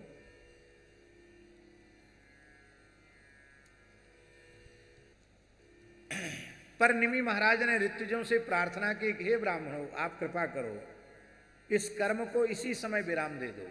ये महात्मा आए, यज्ञ तो हम आगे पीछे कर लेंगे, यही करना है हमको, लेकिन ये महापुरुष यदि चले जाएंगे तो इनके सत्संग से हम वंचित हो जाएंगे। क्योंकि विदेह उवाच, वो कह रहे हैं, मन्ये भगवत साक्षात पार्षदान्वो मद्विषा विष्णोर्भूतानि लोकानाम पावनाय चरंती। मैं ऐसा समझता हूँ कि आप नवों योगीश्वर भगवान श्री मधुसूदन के पार्षद हैं, और भगवान के पार्षद भगवान के तुल्य ही होते हैं। 9 रूपों में साक्षात नारायण ही, यज्ञ नारायण ही हमारे यज्ञशाला में प्रकट हुए हैं। आप हमारे जैसे संसारी प्राणियों के परम कल्याण के लिए ही विचरण करते हैं। अब निमि महाराज एक बड़ी ऊंची बात कह रहे हैं। निमि कहते हैं, दुर्लभो मानुषो देहो देहिनाम क्षण भंगुरा तत्रापि दुर्लभम मन्ये वैकुंठ प्रिय दर्शनम। सबसे पहले मनुष्य का शरीर अत्यंत दुर्लभ है। सुर दुर्लभ सद ग्रंथनी गावा, देवताओं को दुर्लभ है, और दुर्लभ होने के साथ ही साथ क्षणभंगुर है। कब नष्ट हो जाएगा? पानी केरा बुदबुदा असमानस की घात, देखत ही छुप जाएगा ज्यों तारा पर भात। कबीर जी की साखी है। बुदबुदा से पूछो आप कितने समय तक दर्शन देंगे, हो सकता आपका वाक्य पूरा ना हो तब तक बुदबुदा पट्ट से फूट जाए। ऐसी क्षणभंगुर ये मनुष्य की देह है, काया है, और उसमें भी अत्यंत अत्यंत दुर्लभ है वैकुंठ प्रिय दर्शनम। संत दर्शन अत्यंत दुर्लभ है। इसलिए विभीषण जी कह रहे हैं, अब मोहि बा भरोस हनुमंता, अब मोहि बा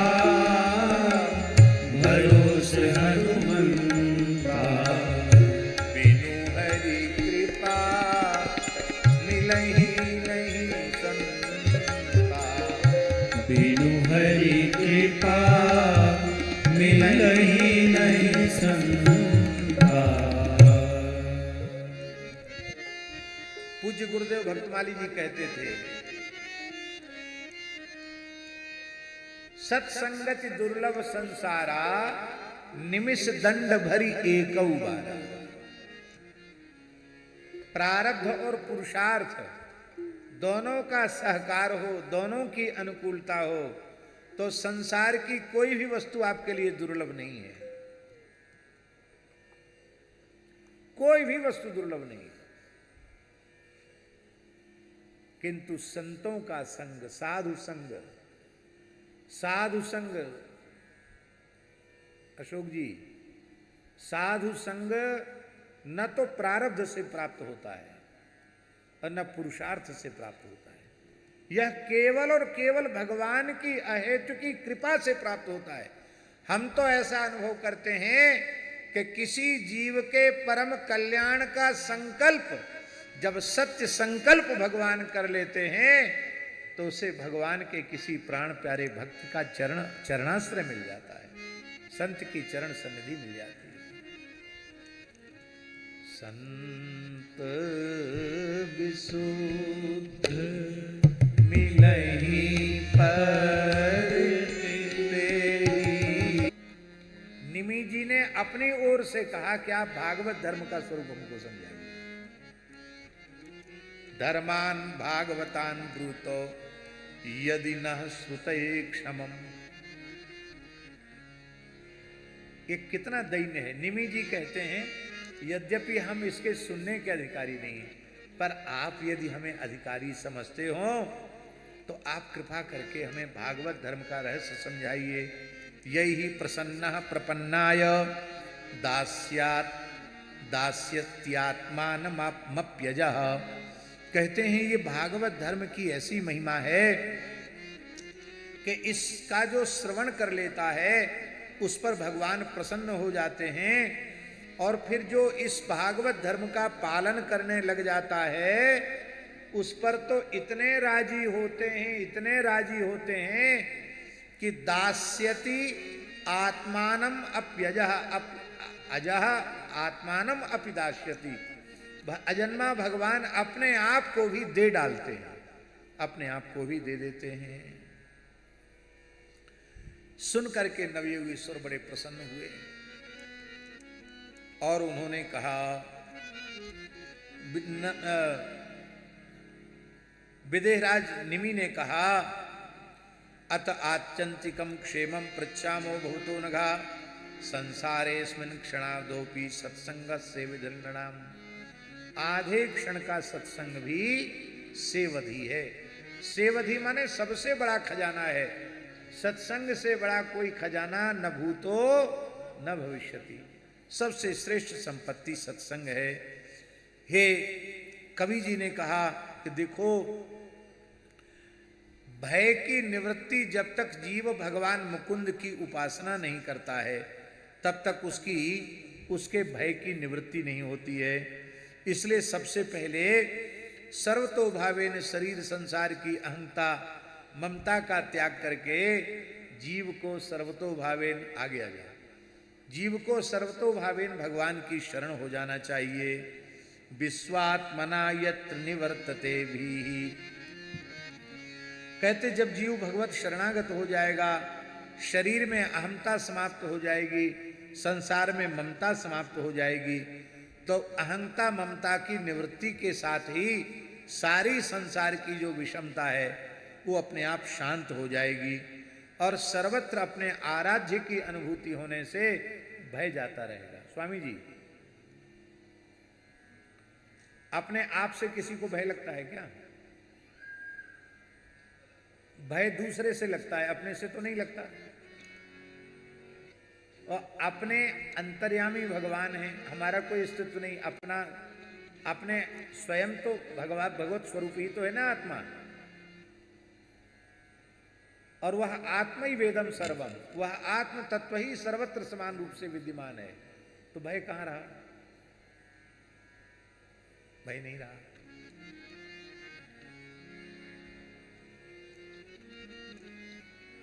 एक परमहंस महात्मा थे, परमहंस थे। आप इससे कुत्ता पालने की प्रेरणा मत लेने लग जाना।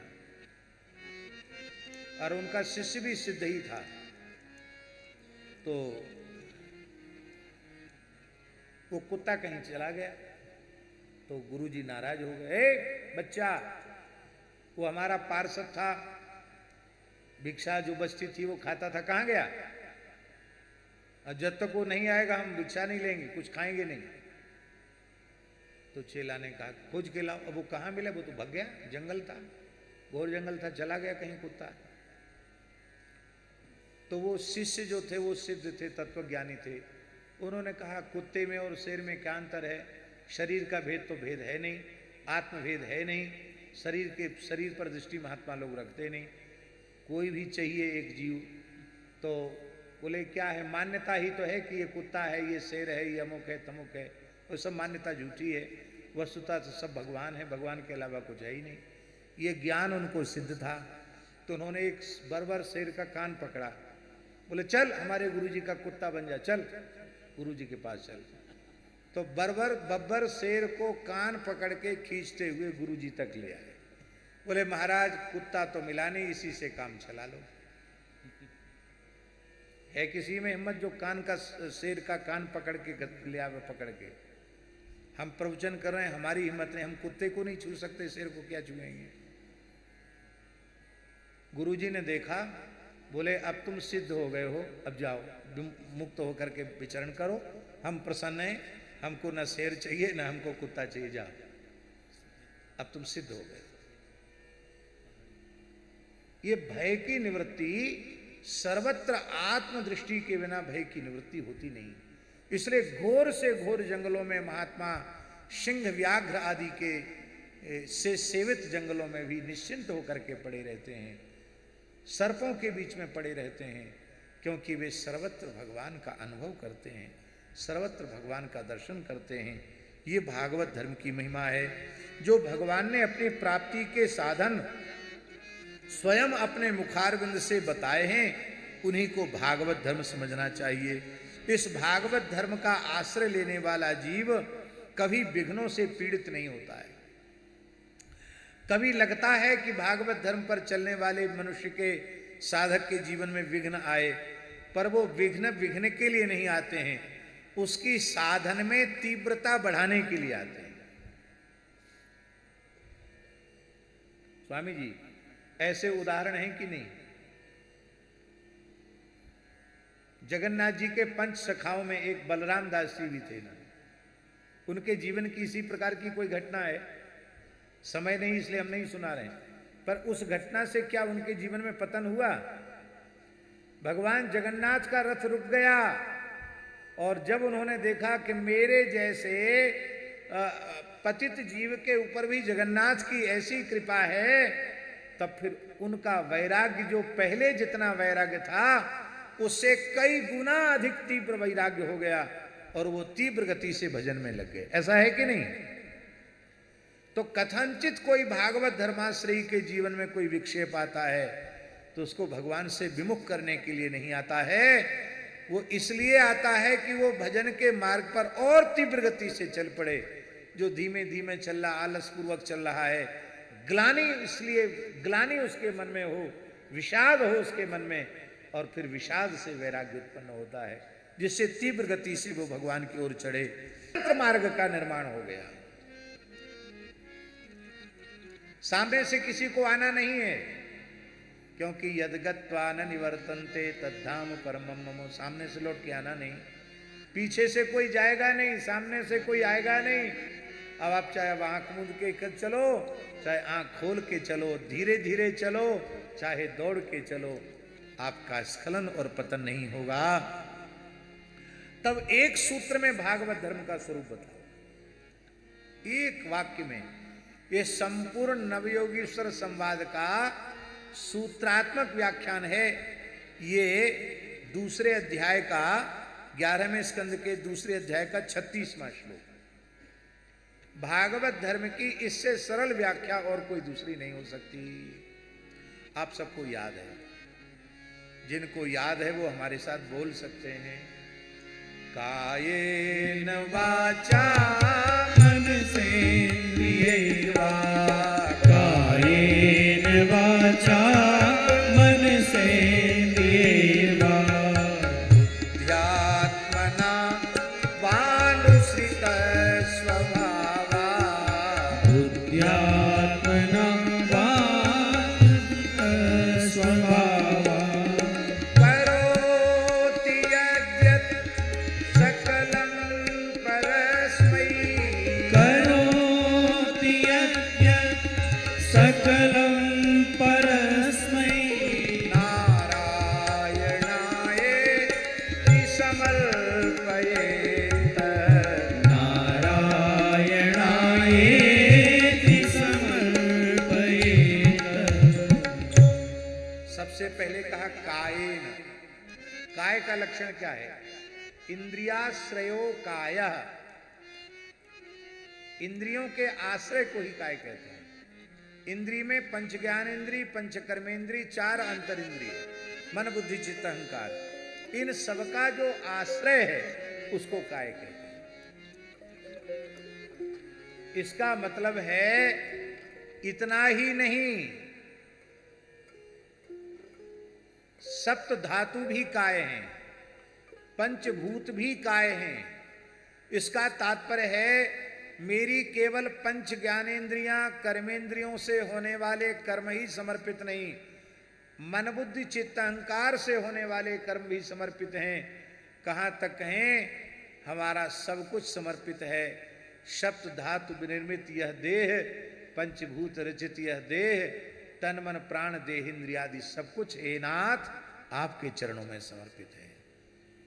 अब एक बात ध्यान रखनी है, समर्पित देह, समर्पित इंद्रियां, समर्पित मन, समर्पित बुद्धि, समर्पित चित्त, ये असत की ओर जाएगा क्या?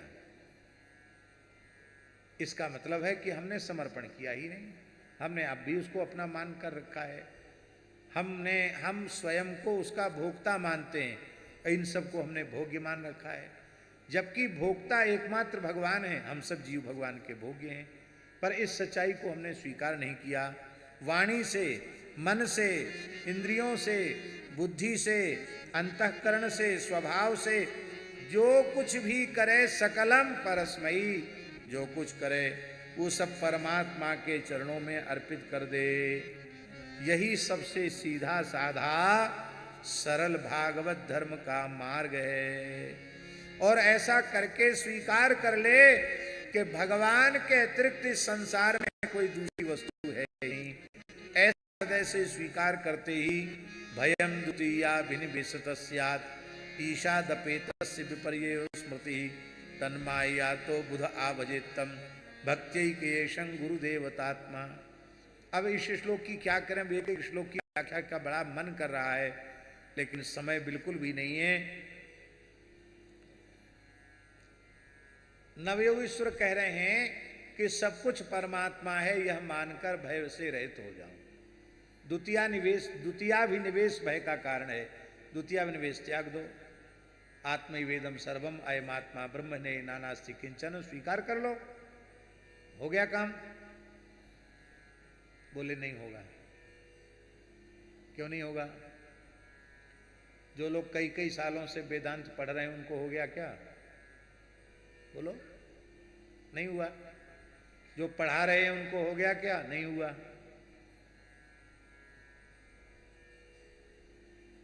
तो पढ़ने पढ़ाने से नहीं हुआ तो होगा कैसे? होगा ही नहीं।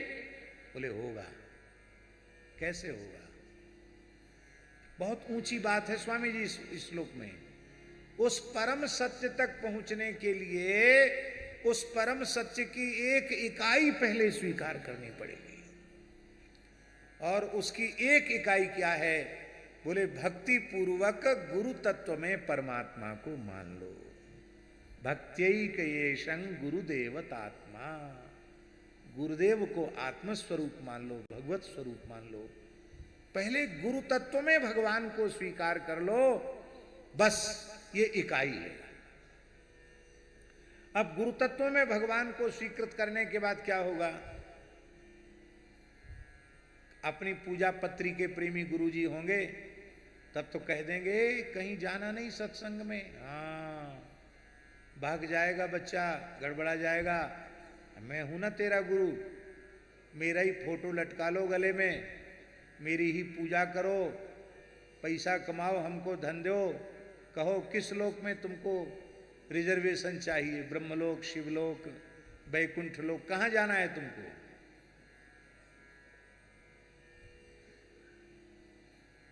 ऐसा कौन करेंगे? ऐसा करेंगे नकली गुरु, जिनमें गुरु शब्द का अर्थ घटित नहीं होता है। जो अंधकार से प्रकाश की ओर ले जाए वो ना गुरु है। क्या अंधकार की ओर ले जाए वो गुरु है? प्रकाश से अंधकार में ढकेल दे वो गुरु है? सच्चे सदगुरु जीव को अपने से नहीं जोड़ते हैं, अपने आराध्य से जोड़ते हैं। शिष्य ने स्वीकार किया गुरु साक्षात परब्रह्म, और गुरुजी ने कहा अब श्री सीताराम जी तुम्हारे इष्ट हैं, तुम इनकी शरण में हो जाओ। हे नाथ, इस जीव को अंगीकार कर लो। फिर गुरुजी कहेंगे बेटा, ये राधा कृष्ण में, लक्ष्मी नारायण में, सीताराम जी में ही इनका दर्शन नहीं करना है, माता पिता में भी इनका दर्शन करो, गौ में भी इनका दर्शन करो, ब्राह्मणों में भी इनका दर्शन करो, संतों में भी इनका दर्शन करो, अग्नि में भी इनका दर्शन करो, तुलसी में भी इनका दर्शन करो, पीपल में भी इनका दर्शन करो, हिमालय में भी इनका दर्शन करो, स्थावराणाम हिमालय, गंगा जी में इनका दर्शन करो। और ऐसे इकाई बढ़ती चली जाएगी। और धीरे धीरे धीरे धीरे पहले गुरु में भगवान, फिर गुरु उपदेश से भगवान में भगवान, फिर भगवान की विभूतियों में भगवत भाव, और यहां तक पहुंचने के बाद फिर क्या होगा? फिर क्या होगा? बोले फिर तो शृण्वन् सुभद्राणि रथांग पाणे, शृण्वन् सुभद्राणि जन्मानि मंगलमय चरित्रों को सुनता हुआ, गाता हुआ, गीतानि नामानि तदर्थकानि, ये नहीं लिखा स्वामी जी संस्कृत में गाता हुआ, गाता हुआ, उड़िया में गाओ, बंगला में गाओ, उर्दू में गाओ, फारसी में गाओ, तमिल, तेलुगु, कन्नड़, मलयालम में गाओ, गुजराती में गाओ, पंजाबी में गाओ, मराठी में गाओ, दुनिया की किसी भी भाषा में भगवत गुणगान करो, जो आपकी मातृभाषा है उसी में गुणगान करो। कितनी सुविधा है। गीतानि नामानि तदर्थकानि, गीतानि नामानि तदर्थकानि। गाओ गाओ, गीत गाओ।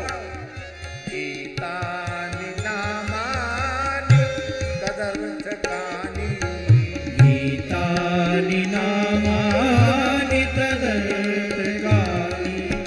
गायन विलज्जो विचरे दसंगः, गायन विलज्जो विचरेनुसंगः। लज्जा रहित होकर के गाओ, उन्मुक्त कंठ से गाओ, नाचो गाओ, कोई परवाह मत करो दुनिया क्या कहेगी। एक महात्मा का वाक्य है, क्या कहेंगे लोग, यही है सबसे बड़ा रोग। इस रोग से पिंड छुड़ा लो अपना। तिलक लगाने में कोई कहेगा तो कहने दो, तुलसी बांधने में कहेगा तो कहने दो, कीर्तन करने में कहेगा तो कहने दो, हम भगवान के लिए रो रहे हैं कोई कहेगा तो कहने दो। कहने के चक्कर में कब तक रहोगे। एवं व्रतः स्वप्रिय नाम कीर्त्या, एवं व्रतः स्वनाम कीर्तन। ऐसी प्रतिज्ञा कर लेगा कि बस इसको छोड़ के दूसरा काम करना नहीं है। जातानुरागो वीरम, सरे समुद्राश्च हरे शरीरम्। यत्किंच भूतं प्रणमेदनन्यः, यत्किंच भूतं प्रणमेदनन्यः। फिर जो सामने आएगा, सुअर, कुत्ता, गधा, घोड़ा, चांडाल, गाय, ब्राह्मण, कोई आवे, सबको भगवान के रूप में देखकर सबको प्रणाम करने लग जाएगा, सबका वंदन करने लग जाएगा। और यही है भागवत धर्म। इससे क्या होगा, बोले जैसे भूखा मनुष्य जब भोजन करने बैठता है तो तुष्टि, पुष्टि, क्षुधा, निवृत्ति, ये तीनों काम भोजन के साथ ही उसको उपलब्ध हो जाते हैं। ऐसे ही भगवान में भक्ति, शरीर संसार से वैराग्य और भगवत तत्व का ज्ञान, ये तीन चीजें एक साथ प्राप्त हो जाएंगी जब जीव भागवत धर्म का आश्रय लेगा, भगवान का निष्काम भाव से भजन करेगा। भक्ति ही परेशानुभवो विरक्ति, रण्यत्र चैष त्रिक एक कालः, प्रपद्यमानस्य यथा सतः स्युः, पुष्टि पुष्टि क्षुद्रपायो अनुभासम्। एक एक ग्रास में पुष्टि पुष्टि क्षुधा निवृत्ति हो जाती है।